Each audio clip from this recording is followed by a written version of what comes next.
আপুনি চাকৰিৰ নামত এখন বজাৰ খুলিছিল বোলে সঁচানে কথাটো কিমান টকা লৈছে অনুৰাগ আৰু ড্ৰিবন কোম্পানীয়ে গুৱাহাটীৰ নলবাৰীৰ প্ৰাৰ্থীৰ পৰা তুলিছিল ধন অনুৰাগ অসীমৰ বাসগৃহৰ পৰা উদ্ধাৰ 90খন এডমিট কাৰ্ড ফটো ভাইৰেল কাণ্ড আৰু চাকৰিৰ বজাৰৰ ঘটনাই ধুমুহা সৃষ্টি কৰিছে শাসকীয় দলটোক অনুৰাগৰ আনন্দনগৰ ভাড়াঘৰত অভিযান চলাই 50খন এডমিট কাৰ্ড উদ্ধাৰ কৰিছে আৰক্ষীয়ে নলবাৰীত অসীমৰ ঘৰত অভিযান চলাই উদ্ধাৰ 42খন এডমিট কাৰ্ড স্বাস্থ্য বিভাগত চাকৰি দিয়াৰ নামত 2 কোটিৰো অধিক টকা উদ্ধাৰ কৰিছে আৰক্ষীয়ে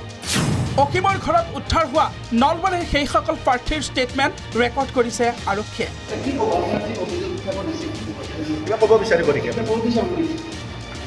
বৰ্তমান মহানগৰ আৰক্ষীৰ দলটোৱে তদন্ত অব্যাহত ৰাখিছে ইপিনে ফটো ভাইৰেল কাণ্ডৰ অন্যতম অভিমন্যুক বিচাৰি আৰক্ষীয়ে নাৰেংগীৰ বুন্দাৰ সোনাইৰাং বাসগৃহত চলাইছিল অভিযান অভিমন্যুৰ প্ৰকৃত অট্টালিকাত থকা পিতৃ মাতৃক সোধপোছ কৰে আৰক্ষীয়ে কিন্তু বৰ্তমানেও আৰক্ষীয়ে বিচাৰি পোৱা নাই অভিমন্যু দাসক ইপিনে দিবনে ফটো তাক শ্বেয়াৰ কৰিছিল আৰক্ষীৰ হাতত থকা বিজেপি নেতা কৰ্মীৰ তালিকা ক্ৰমাৎ দীঘলীয়া হৈ পৰিছে মঙলবাৰে নিশা বিজেপিৰ শীৰ্ষ নেতা প্ৰণৱ লহকৰ হাজিৰ হৈছিল থানাত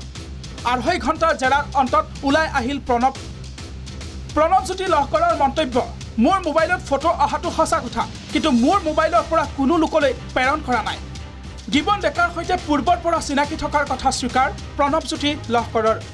দিবন ডেকাকটো যেহেতু ভাৰতীয় জনতা পাৰ্টিৰ তেওঁ সদস্য আছিলে আমি যুৱ মৰ্চাটো আছিলে গতিকে নিশ্চিতভাৱে তেওঁক চিনি পাওঁ কিন্তু তেওঁৰ লগত যেতিয়াৰ পৰা তেওঁ এনেকুৱা ধৰণৰ অসামাজিক বা এনেকুৱা ধৰণৰ কাম কাজত হেৰি হয় তেওঁ যোৱাবালি যেতিয়া জেললৈ গৈছিল তাৰপিছত তেওঁৰ লগত তেনেধৰণৰ মোৰ সম্পৰ্ক নাছিলে ফটোটো দিবন ডেকাই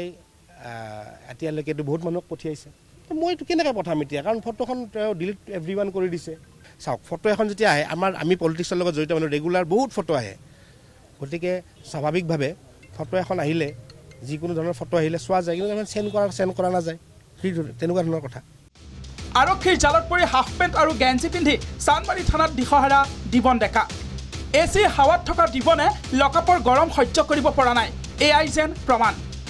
প্ৰথমা পত্নীৰ গোচৰৰ ভিত্তিত পাণবজাৰ মহিলা আৰক্ষীয়ে জবানবন্দী কৰিলে কিয়নো প্ৰথমা পত্নীক বিবাহ বিচ্ছেদ নকৰাকৈ দ্বিতীয় পত্নীৰ সৈতে বিবাহপাশত আবদ্ধ হৈছিল দিবন ডেকা ৰহস্যজনকভাৱে নিশাটোৰ ভিতৰতে বদলি হ'ল ইন্দ্ৰাণী তহবিলদাৰৰ আত্মহত্যা গোচৰৰ তদন্ত কৰি থকা মধ্য জিলাৰ ডিচিপি